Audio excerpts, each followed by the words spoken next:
Sudah dibelikan kalau datang sama bapak mamanya di sini dia dibelikan sampai 5 jutaan piringan hitam padahal dia baru SMP. Tapi harusnya itu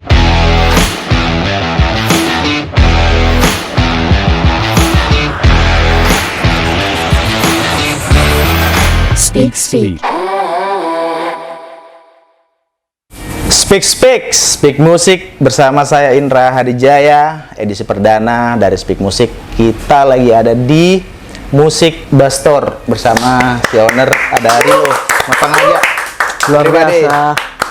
Nah, ini sebenarnya adalah kegelisahan sih. Jadi kayak kita mau ngobrol-ngobrol soal musik, khususnya di kita di Kota Makassar. Rilo sebagai salah satu pionir penggerak di belakang layar industri musik Makassar khususnya. Memiliki berbagai macam platform lah. Contoh Musik Bastor, kemudian ada festival Sublime. Lagi lo. Ada Reel Out. Ada Reel Out Festival. Terus ada mau datang lagi ya? Ini ada next brand baru Hore, pemain baru juga. Tahun ini. Okay. Jadi Reel Out dan Sublime itu pemain baru di tahun ini sebenarnya. Reel Out dan Hore pemain baru. Sublime sudah pemain lama nih, 4 tahun nih. Sublime dari tahun? Dari tahun 2017. 17, 18, 19. 4 tahun annual. 4 tahun, tiap tahun. Tiap tahun, 2 tahun vakum karena pandemi. Ya. Oke. Sebelum kita ngomong festival, Rilo masa kecil sampai terinfeksi sama musik itu karena apa lo? Terinfeksi karena bagus nih bahasa karena pandemi ya. Iya, terinfeksi sekarang.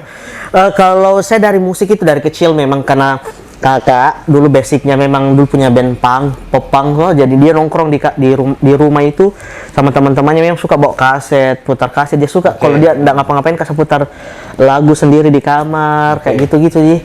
Nah akhirnya sampai punya candu nih untuk koleksi gitu, main CD, main piringan hitam. Jadi memang kecilku saya itu berada di teman-teman anak band lah. Di zaman-zamannya Sex Punk dulu. Ya. Walaupun backgroundnya memang kita punk dulu atau masih mungkin di mana yang terkenal ya? Di bengkel ada dulu bahasanya itu. Bengkel di Arif Rate, betul. Jalan Arif Rate di situ ya, di situ dulu tempatnya anak-anak punk dulu toh, anak-anak pop punk. Nah, di situ nih. Disitulah saya bergaul di situ. Hot Dogs. Iya, dari situlah. Maksudnya saya dengar begitu Ji, karena kakakku mungkin dari yang tahun-tahun sebelumnya. Dari kecil berarti memang sudah injek sama musik punk. Kemudian kenapa jadi jalurnya ke bisnis? Jalurnya ke bisnis karena kan begini, saya main piringan hitam memang dari SMP masuk ke SMA. Nah sampai di SMA saya pikir bilang apa ya yang bikin bagus ini, kenapa saya menjadi followers terus, kenapa saya tidak di follow gitu. Jadi akhirnya kepikiran karena sempat kemarin Euro trip sama keluarga. Jadi saya datangin toko-toko musik di Eropa. Ih keren ini kalau buat begini di Makassar. Kayak gitu awalnya. Ada referensi bahwa dia kayak duduk di kasir sambil nunggu customer. Terus saya sempat masuk di record store di sana di Brussels di Belgia. Saya lihat record store yang khusus black metal. Loh. Jadi semua band-band black metal di dalam tidak ada campurannya. Keren ini keren. Karena saya yang backgroundku metal ya. Jadi saya suka sama metal-metalan gitu ya. Sampai di sana, keren. Akhirnya sampai pulang ke Indonesia, saya ngobrol nih, bilang buka bikin usaha ini musik bass. Musik bass, namanya dari bass. Awalnya memang sepengetahuan saya ya, memang berupa secara harfiah, literally, which is adalah bass gitu, toh? Ya. Maksudnya itu memang dikonsep atau kebetulan mobil busnya ada jadi dibuat seperti itu memang atau memang konsep? Begini, jadi di zamanku dulu. Itu tahun berapa lo? Sorry. Itu kelas 1 SMA atau kelas 3 SMP kak. tahun 2000 berapa ya? 2012 ya, 2011. 2011 akhir. Jadi di tahun itu di mana seumuranku itu semua naik mobil ke sekolah. Ya. Begitu ceritanya dulu. Ya, pasti dibelikan sama orang tuanya ini mobil. Toh? Ya. Nggak mungkin dia beli sendiri. Betul. Nah, kebetulan saya ini mau ulang tahun gitu, terus minta mobil sama pace-paceku. Saya bilang, terus saya bilang, kalau saya minta mobil ya begitu saja pasti keluyuran dan lain-lain. Akhirnya saya bilang, mau bikin mau bikin toko musik, tapi di dalam mobil. Kayak gitu. Itu awalnya ya, jadi buat musik bass. Iya, dia bilang, nggak mungkin kamu jual kayak di mobil-mobil umumnya toh. Ya. Saya harus pakai bus. Saya beli bus. Terus bangun toko musik di dalamnya, namanya Musik Bus. Oh gitu Ji, simpelnya. Berarti memang jiwa bisnis ini dari lama kayaknya. Dari lama.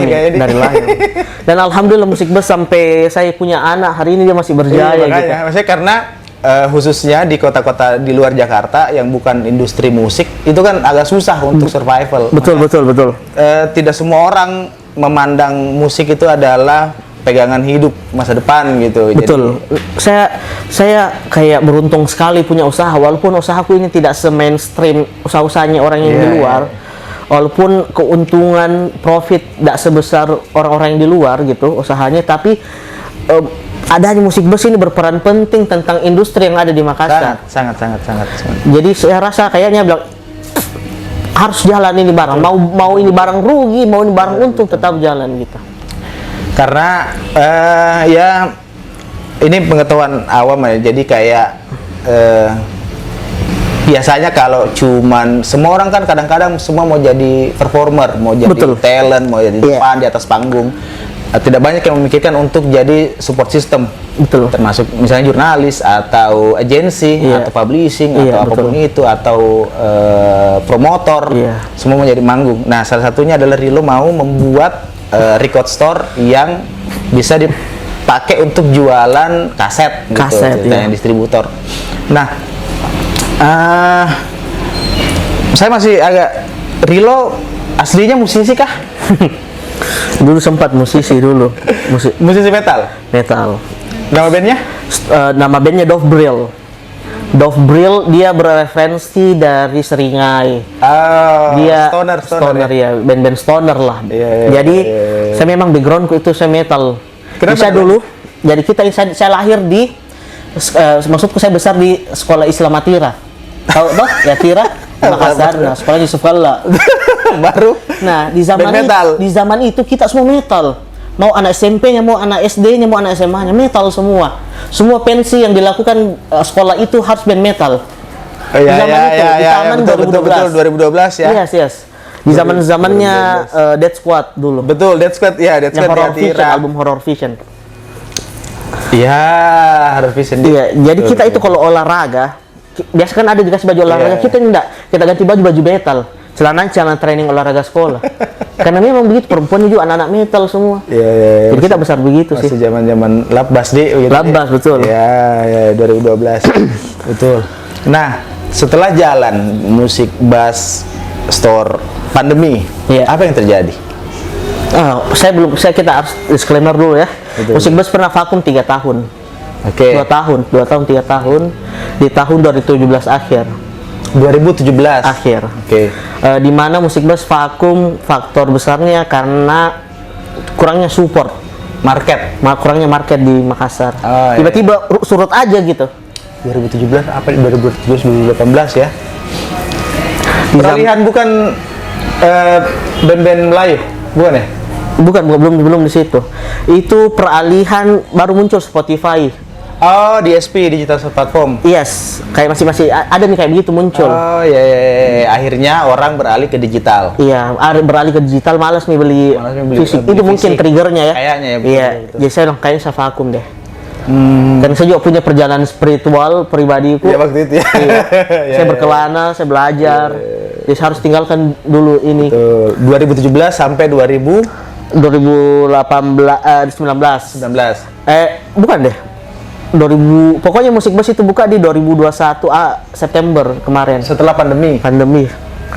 Dengan format toko. Iya. Okay. Dengan format, jadi Musik Bass yang kemarin sama yang sekarang dia lebih ke rilisan fisik. Tuh lo, kayaknya haus kalau. Saya juga haus sih ini. Betul. Ada Ini kandungan. ada sponsor ini loh. Aduh. Dari apa kini? Kopi Su ya? Kopi Su. Kopi Su di Jalan Pelita. Yes. Kebetulan tempatnya di sebelah Musik Bastor. Terima kasih Thank you. buat Kopi Su. Ini kayak pas. Betul, tahu betul. Jadi kayak gitu. Karena record store itu kan hal yang tidak banyak ditemukan di kota-kota di luar Jakarta. Betul. Kecuali mungkin yang di Jawa ya, Jogja, Surabaya, Malang. Itu kan lumayan mulai berkembang karena akses lebih gampang lah. Betul. Dibanding kita di Makassar di luar pulau. Kalau record store itu makanya saya bilang musik bus ini dia harus tumbuh dengan keadaan apapun di kota Makassar. Iya. Karena kalau kayak musik bus ini hilang, bagaimana band-band lain gitu Ya. untuk bisa, maksudnya kalau kita bicara Akhirnya kembali ke zaman dulu yang istilah indie. betul. Kalau ke digital sudah lah kita tutup mata, digital bakalan berjaya Ya, sudahlah. sampai kiamat. Tapi kalau yang analog begini kan belum tentu. Tapi cuman DSP digital itu kan menurut beberapa data yang saya lihat, korek kalau saya salah gitu, tidak semua untung loh. Ya mungkin ya. Spotify saja itu kayaknya diprediksi itu akan digantikan dengan TikTok musik. Ini prediksi ya. Jadi orang akan beralih ke platform yang mengakomodir apa istilahnya sih, yang kayak aktualisasi diri terus di backup sama audio. Oh gitu. Iya, jadi kayak nanti itu sudah ada risetnya, jadi TikTok musik tuh akan lebih merajai di tahun-tahun mendatang. Termasuk mungkin Spotify. Tapi saya pernah dengar, ada istrinya temanku punya teman, dia kerja di TikTok. Dia digaji itu untuk pilih lagu sih. Iya, Dan besar gajinya. memang karena itu salah satu mungkin ya trigger untuk kenapa orang mau eksis di TikTok. Oke. Karena awal-awal kan sempat bermasalah di soal rights, masalah rights untuk lagu-lagu yang digunakan di platform itu gitu. Nah, akhirnya mereka bereskan dan menurut perkiraan itu akan berubah menjadi platform yang lebih besar. Orang bisa jualan, orang bisa belanja musik di situ, malah bisa pakai audionya dan lain-lain gitu. Jadi kayak mungkin saja kalau Spotify atau Apple Music tidak berevolusi lebih besar, itu akan hilang juga. Betul. Nah, indikasinya adalah kenapa kemudian sebagian besar orang akan kembali menggunakan fisik, termasuk rilisan fisik, vinil, kaset, CD, itu akan kembali. Terbukti dengan akhirnya record store seperti ini muncul lagi begitu. Iya. Kalau kita bertanya musik bus sekarang itu dia lagi berada di jaya-jayanya. Kenapa saya bilang begitu? Karena anak SMP pun main piringan hitam sekarang. Berarti selain Spotify yang dia dengar di rumahnya di jalan itu, dia juga menikmati rilisan fisik di rumahnya. Menurut Rilo pribadi itu kenapa? Kenapa orang sampai anak SMP, kalau orang-orang yang lebih umurnya lebih dewasa mungkin karena referensi ya. Betul. Kalau yang SMP kan memang dia lahir sudah ada digital gitu. Betul. Itu kenapa mereka mau mendengar itu? Itu karena itu kerennya piringan hitam ya. Karena kebutuhan lifestyle buat dia. Dia kadang beli piringan hitam itu untuk snapgram aja. Serius. Aja untuk aktualisasi diri. Betul. Oh ya. Jadi pernah ada beberapa customer di Musik Bus, dia beli piringan hitam baru anak SMA kelas 1 mungkin. Dia belikan pacarnya piringan hitam sebagai kado ya. sebagai kado. Oh ya. Jadi maksudnya itu menjadi walaupun memang mereka baru newbie main begini, tapi setidaknya dia mendukung lah. Iya. Ada pandangan ke fisik, rilisan fisik. Betul, bahwa oh ini bisa dipakai nih. Iya. Dan ini berubah. Dulu di 2000 era awalnya Musik Bus tidak ada yang kayak ginian. Tiba-tiba sekarang anak-anak kecil yang sudah dibelikan kalau datang sama bapak mamanya di sini dia dibelikan sampai 5 jutaan piringan hitam, padahal dia baru SMP. Tapi harusnya itu jadi angin segar sebenarnya buat record store. Artinya kalaupun misalnya sempat terhempas oleh DSP, akhirnya ada barang jualannya lagi untuk si ekosistem musiknya. Iya. Dari musisinya, dari Betul, distributor, dari orang-orang yang mensupport itu begitu. Nah, selain record store, sekarang kan festival itu lagi gila-gilanya loh. Iya, gila sekali. Itu festival musik itu kan kayak banyak sekali festival baru. Dulu kan kita cuma mengenal yang besar-besar, mungkin Sondrenalin, Iya. Synchronize, Widow Fest, apa Itu namanya. nasional ya. Iya. Kalau di Makassar, Kalau lokal itu kayaknya Makin Celebes. Iya, Makin Celebes iya. yang paling dikenal lah, paling memorable lah. dikenal. Terus dulu ada zaman-zamannya Immortal Stage. Iya, iya, Kayak gitu-gitu sih. Adalah beberapa lagi festival kayak gitu. Nah, sekarang Makassar ini bikin orang kayak rame sekali bikin festival. Itu entah Bikin ya, bukan nonton ya, bikin. dia bikin loh. Gila. Jadi kita ini kayak pemain lama, gila ini pemain baru semua. Maksudnya bikin festival itu menurutku tidak segampang kita bikin usaha ya. Iya, betul, betul. Karena itu ruginya bakalan langsung ditahu gitu. Betul, dan kompleks maksudnya. Betul. Semua harus presisi. Betul. Nah, Makanya- itu adalah positif atau negatif untuk musik bass? Saya harap ini jadi positif sih untuk yang- Harusnya ya? Iya. Maksudku saya teman-teman yang bikin festival ini positif kalau ini menjadi konsisten. Bukan betul. jadi ajang-ajang. Betul. Bukan menjadi ajang-ajang karena lagi rame kita buat deh. Iya, Betul iya. enggak? Saya pernah bilang sama teman-teman yang lain yang bikin festival. Festival itu dibilang sukses ketika dia berkonsisten sampai 3-4 tahun. Jalan terus ya. Berjalan betul, terus. Betul, betul. Gitu ya. Karena banyak ya festival kemarin namanya besar, artisnya besar, hilang. Iya. Kayak iya, gitu-gitu iya, sih. iya. Berarti Makassar ini industrinya lagi besar sekali. Iya, ya artinya secara industri garis besar sudah mulai bergejolak. Iya. Cuman saya pribadi tidak, ini pendapat pribadi ya, kayak talent-talent lokal malah berkurang. Nah, talent lokal dalam arti apa ini main di festivalnya Musisinya. atau berkaryanya? Dari hasil karya, dari musisinya kayaknya saya tidak terlalu mendengar ada masif begitu lahirnya band-band baru atau apa atau bagaimana. Iya betul ya. Karena- Saya rasa sekali itu. Karena ketika saya bikin festival ada tim yang kurasi band nasional. Iya. Kalau saya tim kurasi band lokal. Lokal. Nah, ketika saya kurasi, kenapa ini terus? Nggak ada, kayaknya itu Betul, lagi. betul. Atau mungkin begini. Ini kayaknya mungkin kan tidak ada studi musik kali ya? Atau masih ada kah? Masih ada studi musik kah? Nggak tahu. Saya dulu tahunya studio musik di Sabrina. Sabrina betul. Botlem deh. Botolem. Iya, Botolem Pangan. Iya, Sabrina. Sekarang udah ada nih ya? Udah ada kayak Iya, udah ada, udah ada. Masih ada. Nggak tahu. Oke. Berbicara tentang kita kembali ke Rilo sebagai ini ya, sebagai pionir bisnis musik. Apa sebenarnya yang dicari dari Rilo? Apa yang Apa yang dicari? belum terpuaskan? Atau apa goals? Sebenarnya saya kemarin bikin beginian dan lain-lain, bagaimana saya hidup dari ini semua gitu. Saya bisa hidup, saya bisa besarkan, saya bisa kasih hidup keluargaku dari bisnis ini semua. Itu pun berdarah-berdarah. Serius. Mulia sekali ya. Iya. Saya berdarah-darah. Maksudku saya bangun musik bus dengan modal yang nggak cukup. Ya, maksudku ya lumayan lah. Pernah drop. Terus saya bikin festival, kan musik bus dulu punya festival. Kita belum tahu pasti. Tahun Musik bus itu ada musik bus fest dulu namanya.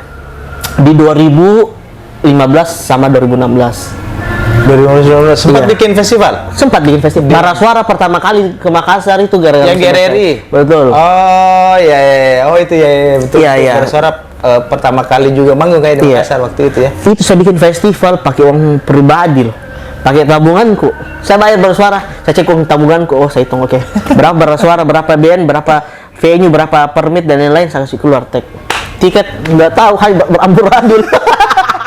Karena bersuara. Cuman itu kan jadi gerbang kayaknya untuk memperkenalkan lagi selain band indie, yang Jakarta yang mulai ekspansi keluar. Akhirnya kan Bara Suara jadi besar, Iya, jadi main iya. besar. Iya. Mulai terkenal Bara Suara, Danila, dan yang lain-lain, 420.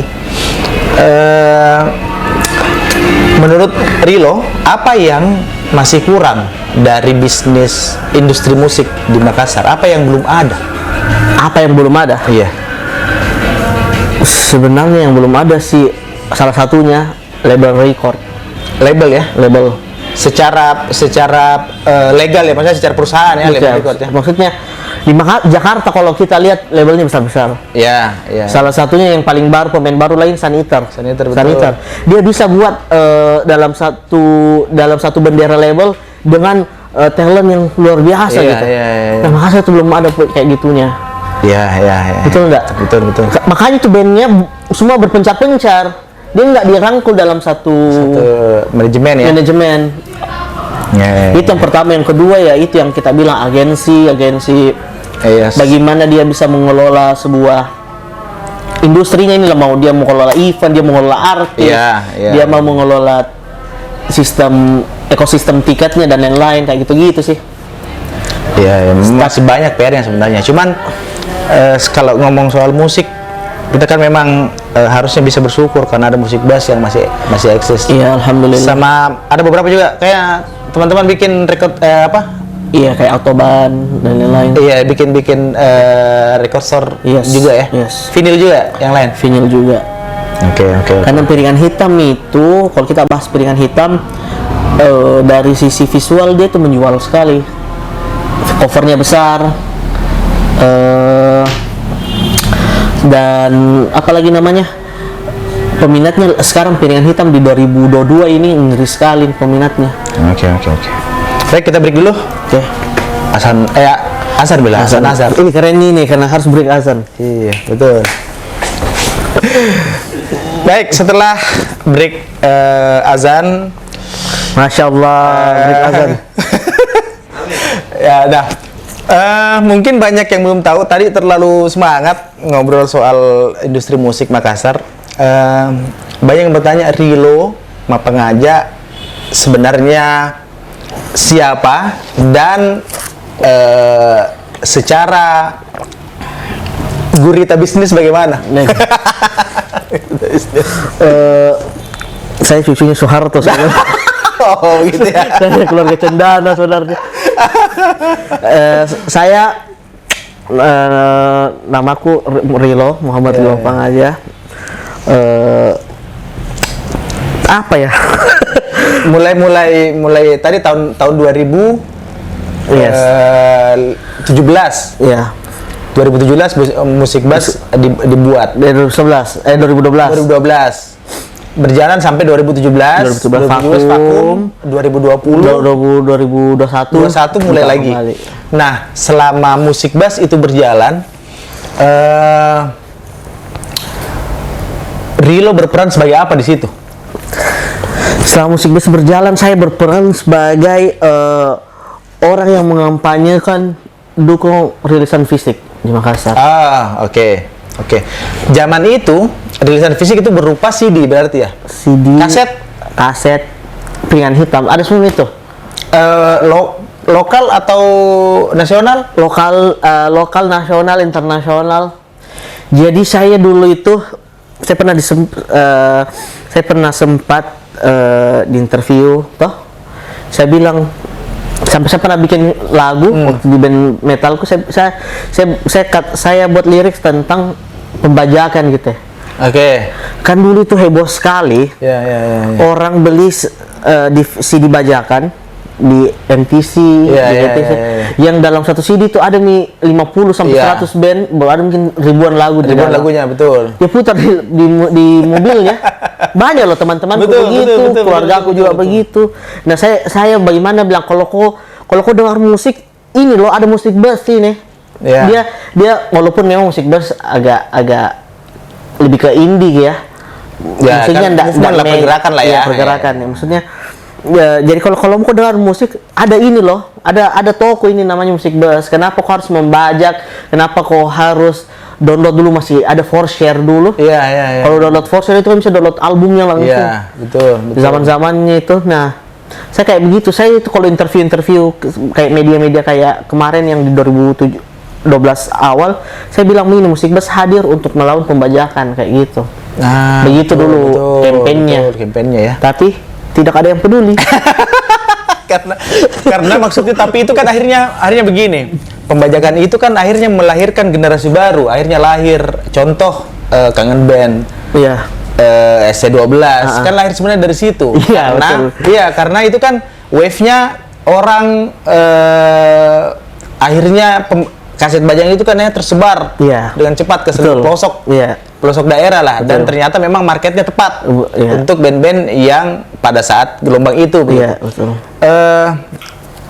Itu kan akhirnya jadi apa ya? Jadi dua sisi koin sebenarnya kan. Di satu Iya. sisi musisinya secara musisi terbantu sebenarnya. Betul, tapi betul. di satu sisi ada Saya tidak pernah menyalahkan apapun yang Iya, terjadi. iya. Mau Musik Bus pada saat itu juga lagi gencar-gencarnya orang Apple Music, iTunes tuh. Iya. Yang dimana orang dengar di lewat iTunes, belum ada Spotify.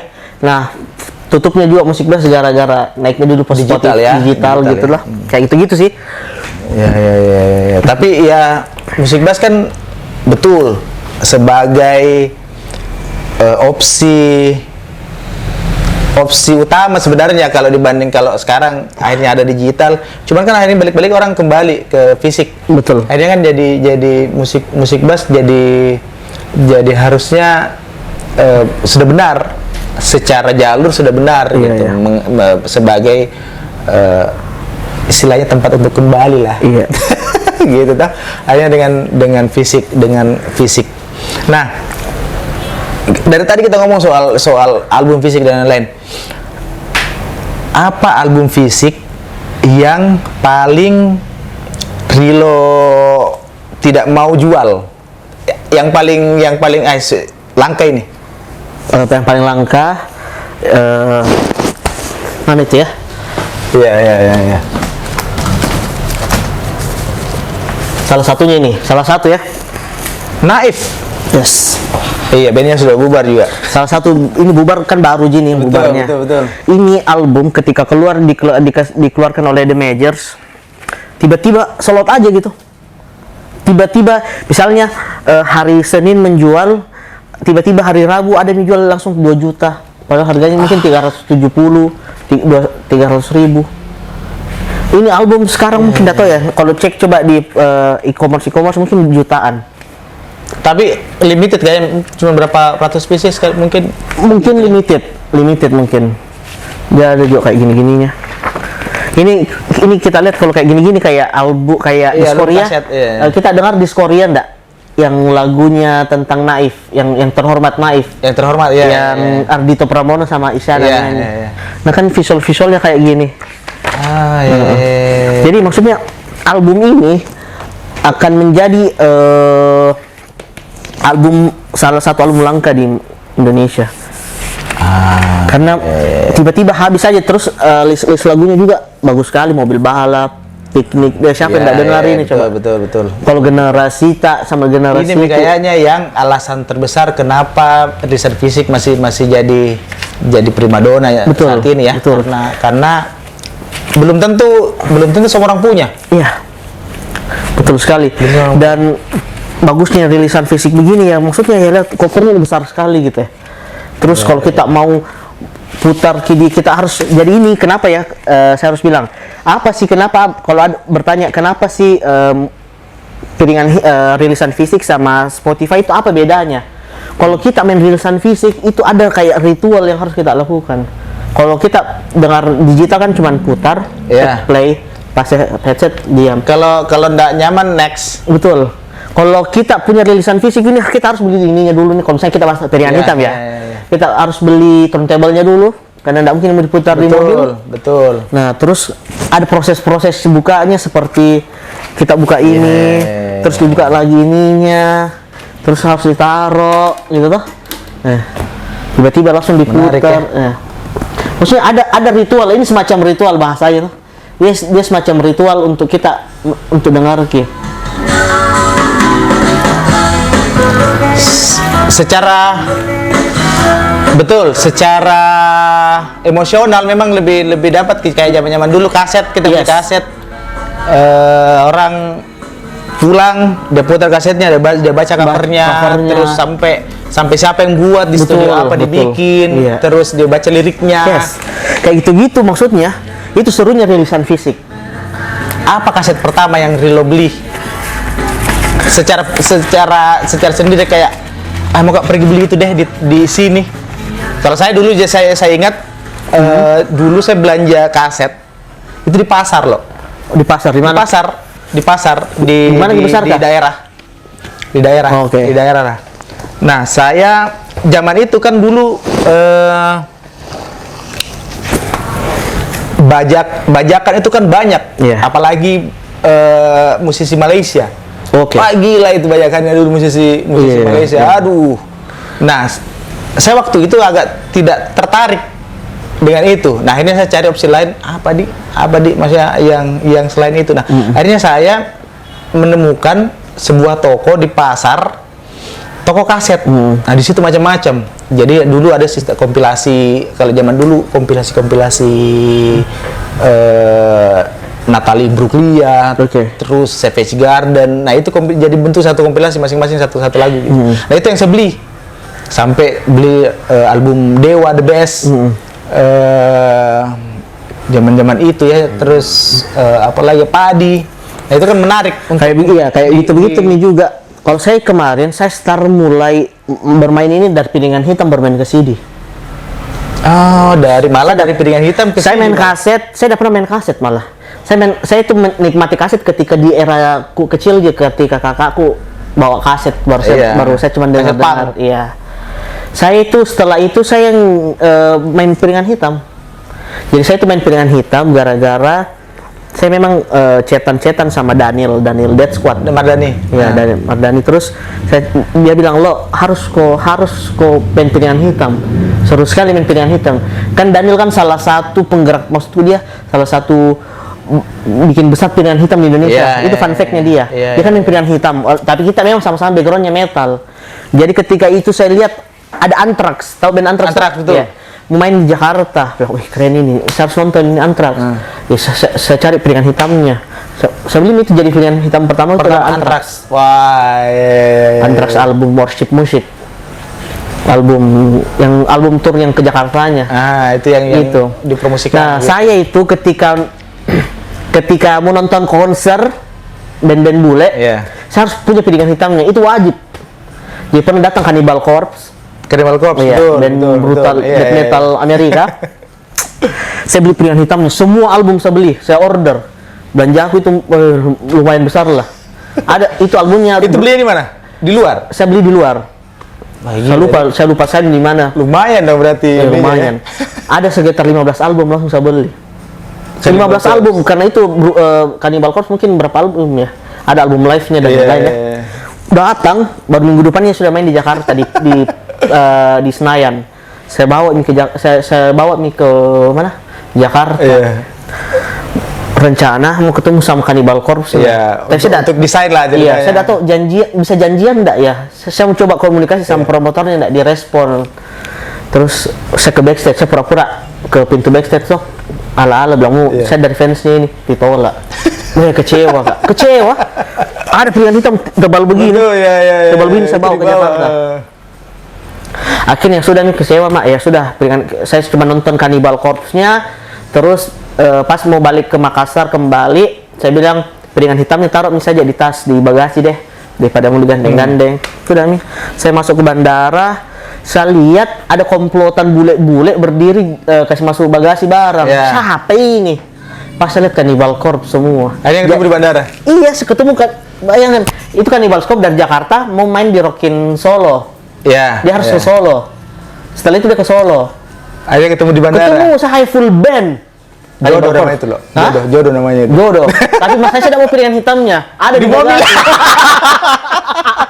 Masuk di bagasi itu piringan hitam. Betul. Masuk di bagasi. Muka menangis. Akhirnya apa? Saya cuma ketemu salam-salaman, ngobrol-ngobrol, foto begitu. Tapi lucunya adalah saya baru tahu ternyata Cannibal Corpse naik pesawat lain ke Solo. Wah, dengan badan besar begitu, dengan kondisi pesawat yang sempit begitu Iya, kan, iya, maksudnya. iya. Loh, oh ternyata dia seasik ini dia. Iya, iya, Ketemu iya. saya full band sama kru-krunya, saya tahu sampai saya tahu soundman-nya siapa. Sampai saya tahu kru drumnya siapa, sampai Akhirnya dipertemukan di sini. dipertemukan. Oh, saya foto full band loh di bandara sampai orang bingung siapa ini. Gak ada yang Begitu. tahu. Gitu, Iya, saya iya, pengalaman begitu kok seru sekali sih. Iya, Saya kan iya. suka nonton konser, jadi maksudku seru sekali sih. Ya. Konser pertama yang dinonton Wah, konser pertama nonton apa ya? dengan beli tiket yang betul-betul effort. Saya mau beli tiket deh, sama kesini nonton, mau lokal mau di luar. Yang pertama saya Lupa nonton ya? itu Ken tahu Ken? Ken, You say you Kin, oke. Kin. Iya, oke. Itu dulu album Strangeland. Ya, Yang kebetulan tuh itu saya menabung memang nonton. Iya, Sampai di sana ternyata tidak banyak yang nonton. Serius. Memang, Sedikit sekali orang nonton, tapi keren lah. Maksudku itu perform. Iya. Terus saya pernah nonton kalau kita bicara konser-konser lagi, saya pernah nonton Mio, ya itu bagus. Itu band kesukaanku. Mio bagus. Saya itu Mio 4 kali saya nonton. Ketika datang Indonesia 4 kali saya nonton. Mio bagus. Ketika dia datang ke Jakarta diundang sama Guinness Iya. minuman. Iya. Terus ternyata 21 plus. Sedangkan umurku situ baru 16 tahun. Jadi, Saya sudah beli tiket ini. ya. Banyak orang ditolak di luar. Ada orang yang memang saya bilang berapa ditolak sih karena dia masih di bawah Iya, umur. betul. Wah, saya stres kemarin. Harus gak nonton Mio ini. Kan punya, tapi ada KTP ku di situ, ada SIM-ku. Ada SIM-ku Jadi minta ada SIM, pakai curi SIM. SIM atau di situ. Iya. Ada SIM-ku, terus tapi 16 tahun umurku. Gosok itu. Gosok itu angka lahir. Tahunnya tuh. Angka lahir Iya. yang ke 96. Dia datang Nusantara. Iya, 96 jadi satu gosok jadi angka 1 jadi 91. Wah, masuk Kak, yang lain banyak yang keluar. Saya nonton Mio di dalam gara-gara itu. Betul nih. Kayak Ya, gitu. jadi Banyak keseruan lah. kalau orang bilang passion ya. Hah? Ini namanya passion ya. Saya itu passionku memang suka nonton konser, suka koleksi piringan hitam, suka bikin itu trigger itu kenapa Iya, sampai hari ini saya bikin bikin konser, festival. iya. Saya tuh kalau nonton festival bukan artisnya saya lihat produksiannya, Iya, sistem crowd-nya. sistem masuk penontonnya bagaimana, Iya, kayak iya. gitu-gitu. Oh ternyata security internal event harus begini, Iya, iya, kayak gitu ya. iya. Oh ternyata tempat sampah event festival dia harus kayak begini, kayak gitu Ki. Iya, Sampai iya. begitunya saya pikir. Makanya itu referensi kalau With The Fest muncul kemarin, Iya. saya kan penikmat di With The Fest salah satunya.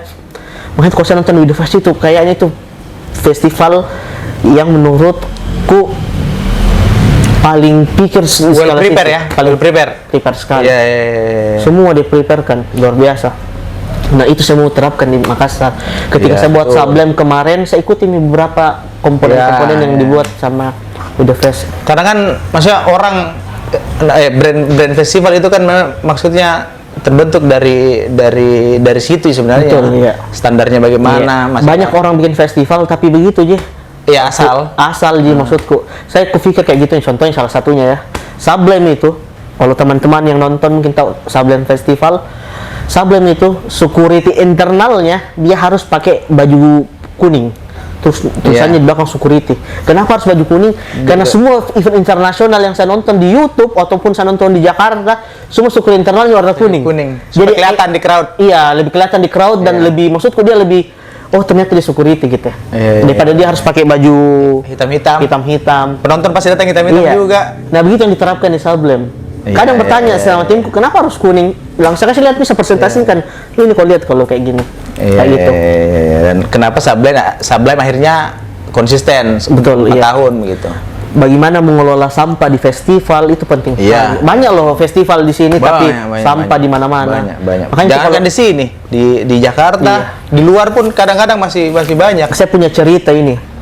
Ketika saya nonton Jakarta Warehouse Project DWP tuh di Jakarta, bagus sekali pengelolaan sampahnya. Keren sekali pengelolaan sampahnya. Sampai saya lihat loh, sampai ini Jakarta DWP itu open mulai dari sore sampai jam 4 subuh. Subuh betul. Sampai pagi saya di venue lihat bagaimana pengelolaan sampahnya. Ternyata dia pakai mesin, dia tidak pakai sapu nih, Iya. pakai mesin yang kayak kipas untuk kasih kumpul sampah semua baru diangkut sama mesin. Kerennya. Kenapa Makassar itu kita harus ditumpuk dulu semua, disapu dulu, Iya. kayak gitu-gitu sih. Saya lebih begitu sih kalau kita Ya, jadi ya memang goalsnya kan berbeda sama orang kalau menonton gitu. Iya. Jadi karena ya tujuannya adalah untuk ya kita mau lebih baik. Iya. Itu harusnya begitu sih. Berbicara tentang piringan hitam, yes. range paling murah yang dijual di sini dan paling mahal itu yang mana loh? Berapa? Yang paling murah itu ada yang seratusan, yang 100 ribuan ada? second. 100 ribuan ada? Ada yang Paling mahal. Ini salah satunya yang mahal, harganya Radiohead? Iya. Ini kenapa 900-an. mahal nih? Dia mahal karena edisi. Jadi tiba-tiba Radiohead bikin album, toh? Tiba-tiba muncul Radiohead menggabungkan 2 album. Album Kid A Sama album Amnesia. Amnesia. Oh ya, Jadi jadi ini dalam sini ada 2 piringan Dua hitam. piringan hitam. Ini apa ya? Ketika Tom York buat sesuatu itu dia kayak mengeluarkan sesuatu Iya. yang kayak dewa milah. Iya, Iya nggak sih? betul. Kayak memang pikirannya bukan dari Iya. ada dalam sini. Saya pernah punya cita-cita toh, sama cita-citaku Adri Subono. Adri Subono Iya. bilang saya akan berhenti jadi promotor ketika saya panggil Radiohead. Tapi dia kan berhenti memang. Tapi sempat diinterview bahwa saya akan berhenti kan dia rencana mau muncul kembali ini Java Music Iya. Indonya. Saya bilang saya akan berhenti ketika panggil Radiohead. Kemarin saya juga berstatement ala-ala begitu. Saya akan berhenti dengar musik ketika nonton Radiohead live. Kayak gitu. Mudah-mudahan ya, Hah? amin, amin ya. Yes. Saya maksudku ya Maksudnya Radiohead nonton Radiohead-nya. nonton Radiohead-nya. Kalau berhentinya bahaya nih. Iya, jangan Tutup lah. semua. Iya, jangan, Iya. jangan. Kayak gitu Betul, sih. betul, iya. Kalau album yang mahal juga ada beberapa yang saya kasih lihat ya. Rilisan ya kita main city pop. Salah satu ini. Oh iya. Yes. Iya. Ini dari Jepang berarti? Suro Yamashita. Bapaknya Ini city pressing pop. mana? Pressing Jepang. Jepang ini. Iya. Karena pressing Jepang kayak memang lebih katanya lebih solid dibanding Betul. pressing UK. Iya, itu pressing Jepang. Ya ini harganya 1,7-an. 1.750.000. Wow. Maksudku dia sudah lama tapi mahal gitu. Karena lumayan banyak juga ya kayaknya musisi-musisi Indonesia yang Yes. rilis di Jepang. Ya. Tapi itu Jepang memang aneh. Salah satunya. Seringnya kayaknya rilis di Jepang sering Hah? kayak ada rilisan. Iya. Salah satunya. Nah ini. Kita tahu ini band nggak? Tokyo Ska Paradise. Belum. Band Jepang. Apa kira-kira ini? Vinyl. Yang hitam. Ini betul. Oke. Jepang memang aneh. Jepang memang aneh. Teman-teman kalau lihat itu, memang kalau pilihan hitam tapi dalam itu CD. Tidak ada pilihan hitamnya. Shit.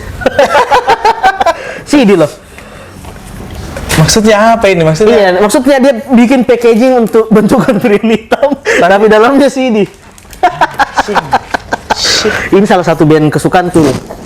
Tokyo Ska Paradise. Dia sempat main di Makassar, di Java Jazz 2000 berapa gitu. Kalau band Jepang, Band Jepang. yang paling tahu. Oh ya. Kalau band Jepang. Iya, menarik. Mendapatkan ini dari mana, loh? Mendapatkan ini banyak lah. Saya ngulik Source-nya? nih. Banyak lah. Ini kalau kita bikin record store itu tidak segampang kalau kita bikin record store di Eropa atau di Amerika. Betul. Dia punya langsung distribusi besar yang langsung dikirim. Kalau CD mungkin gampang ya kayak di Majors kan langsung Iya. drop sini. Nah pilihan itu mungkin kita harus ngulik gitu. Cara-cara jaringan sendiri. Cari jaringan sendiri. Bagaimana? Itu awalnya bagaimana? Awalnya itu kemarin waktu yang saya Eurotrip Oh, ya trip itu akhirnya dapat link tuh beberapa. Oh iya saya kirim nanti ke record Indonesia. store. Dan dari satu record store ke sini. Kayak gitu. Tapi saya sudah putus nih karena kayaknya lebih banyak lebih gampang nih aksesnya sekarang.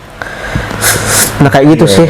Kalau toko musik ya ini kalau bukan passion, maksudku kalau bukan semangatku untuk ini bakalan berat gitu. Pasti. Saya senang sekali itu ketika saya lagi susah-susahnya kayak lagi susah-susahnya hatiku selain sholat saya lakukan saya harus ada di sini. Ada di sini ya. Maksudku saya lihat tokoku, Iya. saya lihat anuku apa lagi Putar lagu, denger lagu. gitu ya. Saya saja duduk di kasir ini senang sekali, Mak. Terus datang customerku, Iya, ngobrol iya, sama dia. Kayak gitu-gitu. Iya. Ada spiritual ya kayak gitu yang saya rasa gitu. Ya, ini Makanya kalau saya buat musik bass, saya tuh kasir harus lebih besar. Karena harus nyaman itu, saya harus gak nyaman di situ. Dia itu kayak kantor nih ceritanya lah. Saya ngulik di situ, saya list band-band untuk datang apa band selanjutnya yang harus datang. Kayak gitu. Iya, sambil ya nyari-nyari referensi baru Iya, gitu. kalau kita kan biasa, kamar yang mau dikasih bagus, biar biasa PW di dalam. Saya ini ruangan kasir. Saya ke kasir, lebih ke toko sih. Iya, betul. Ya, menarik. Ya itulah maksud backgroundku ya, memang semua dari musik sih. Tapi untung saya nggak ngeband. Kalau ngeband mak deh jadi manajer band Tom mak. Sempat ada tawaran juga beberapa jadi manajer, kayaknya enggak jadi udah. Repot itu ngurus band. Ngurus band iya. Saya orangnya emosional kak. Saya pukul kok tidak bisa saya urus. Kayak gitu ya. Ngomong soal, karena kalau ngomong soal musik kan sebenarnya tidak ada habisnya begitu. Oh iya. Kita mungkin menuju ke closing, jadi saya cuma mau tahu next plan-nya Rilo atau musik bass itu sendiri akan kemana?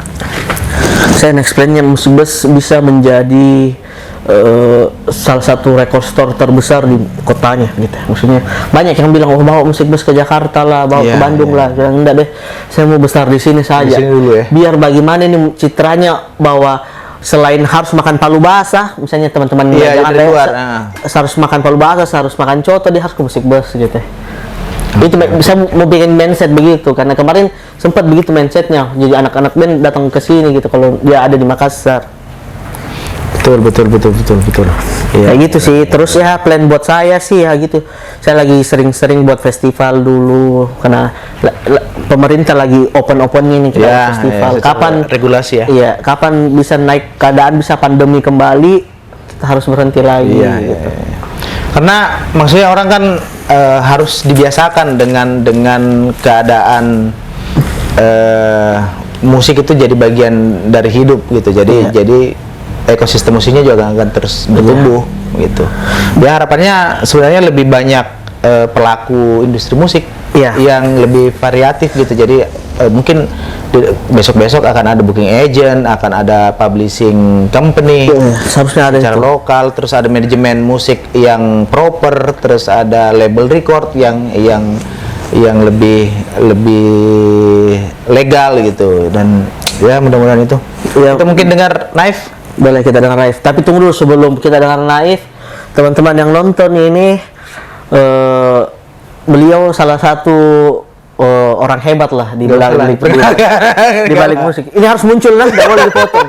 Karena apa? Karena salah satu band yang dia pegang, Theory of Discoustic, rilis Piringan Hitam. Harusnya luar biasa, sejarah itu. Betul. Sejarah itu loh. Maksudnya kita harus umumkan ini di. Tapi kenapa? Maksudku ini saya interview balik lagi. Maksudku ada loh band lokal Makassar bikin Piringan Hitam.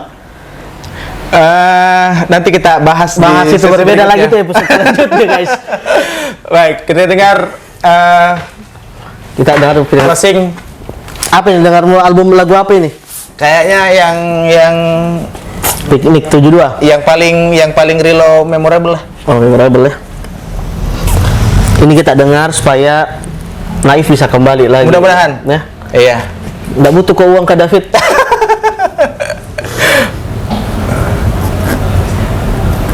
Naif.